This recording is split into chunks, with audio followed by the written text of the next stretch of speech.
Thank you. Well, they are called selfless saints and guardian angels, but usually they're just people who love kids and want to give them a safe and loving environment. We're talking about foster carers, those really special people who volunteer to bring children who can no longer live with their parents into their own families and homes. And this week is Foster and Kinship Care Week, and it's a chance to find out what's involved so that more homes can be found for the nearly 48,000 children in out-of-home care. Joining us now is the CEO of Adopt Change, Renee Carter, along with foster carer Gabby. Welcome to the both of you. So nice that you could be here. When it comes to foster caring, I mean, what sort of people are you looking for? Look, it's really just everyday people who have some time and the willingness to want to look after children who really have been through too much, but they are everyday kids that just need some extra care. Gabby, you're one of these saints, one of these wonderful people who's taking these children in. Why? Why did you make this decision and how does it work in your life? Made the decision. It was something that had been in the back of my mind for a while, quite a few years ago. I had a pretty sound and amazing upbringing, but became more and more aware of other kids and families that weren't as fortunate. And it was one of those things that once I started looking into it, I just couldn't stop. Once I started looking at the websites from the foster care agencies and meeting other foster carers and understanding more about how many children just needed a home and someone to care for them, we just kind of couldn't let it go, and it went from there. Do you have kids of your own? No, we don't. Renee, kids in foster care are often quite traumatised, and they've had often traumatic experiences in their lives, which must be challenging for the foster parents. We were talking before about this, but we want to know from you what sort of help is available to the foster parents when they're in this and, you know, taking on this challenge, I guess. Well, I guess carers are coming in aware of a child's situation and they're trained prior to becoming a carer and then offered training throughout. And there's also our new program, My Forever Family, which has a support line and introduces people to peer support groups and ongoing training. But that's from Adopt Change rather than the government? It's funded by the government in New South Wales. Operated through Adopt Change. Yes, Adopt Change. And you said there sort of training. What actually is the training? Is it like a once a week, hour a week, or is it an intensive sort of... What do parents go through before? So, look, I guess there's a number of days prior to becoming a carer that you have set training, so you understand what you're up for, and then there's an assessment, a rigorous assessment process, which is very important. But the ongoing training is having access to things like how to help a child who's gone through trauma, maybe substance-affected infant, if you've got that situation. So what do you do in terms of strategies?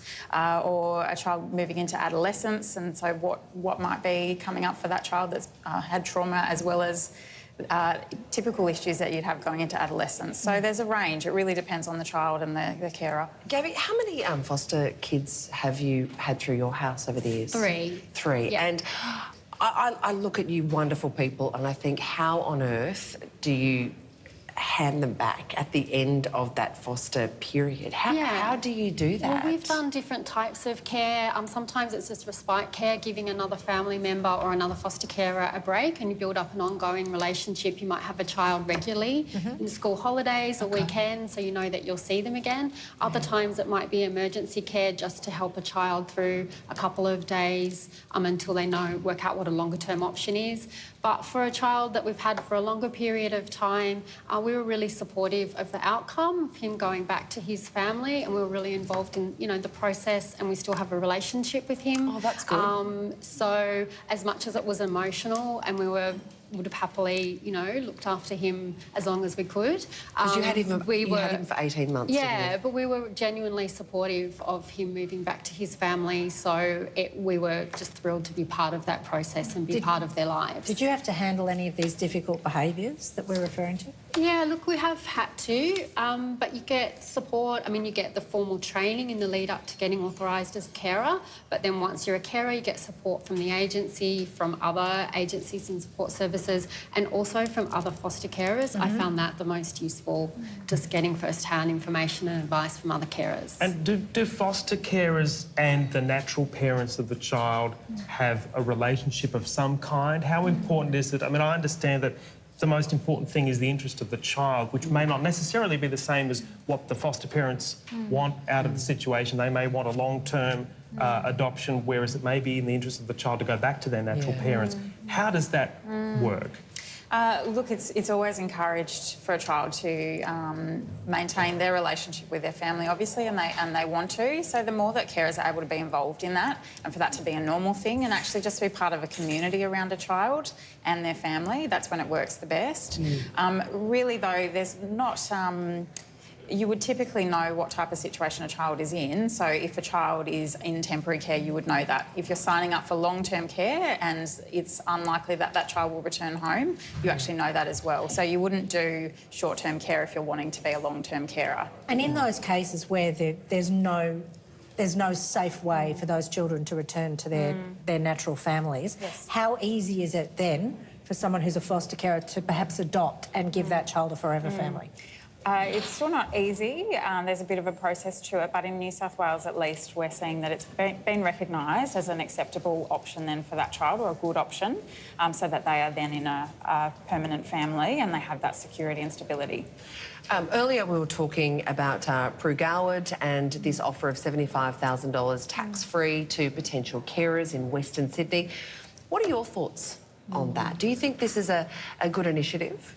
Look, there are unfortunately children who don't end up in family-based care, so might end up in residential care, and really children need to be raised in families. So if there's an initiative, and this has worked elsewhere, where a foster carer is able to give up their full-time work to stay home, to spend time with the child and with all the different support services that are put in place for that child, there's been some very positive outcomes shown to happen from that. So, I think anything that can help children be raised in a family is positive. Lastly, I guess we've got to ask, if people are at home watching this, because you say you need everyday people to help with foster caring, but does that include same-sex couples? Do you need someone to be staying at home, or can you have two working parents? Do you need to own your house? Do you need to have a backyard? I mean, are there age limits? What are some of the specifics that foster carers need to meet? You need to have time, Yep. And it depends on the type of care. So if it's respite care, it might be just one weekend a month. If it's emergency care, you need to be able to drop everything at midnight and be available for maybe the next 2 weeks. So it really depends on your situation, but you need space in your home, some time, and the capacity to help raise a child.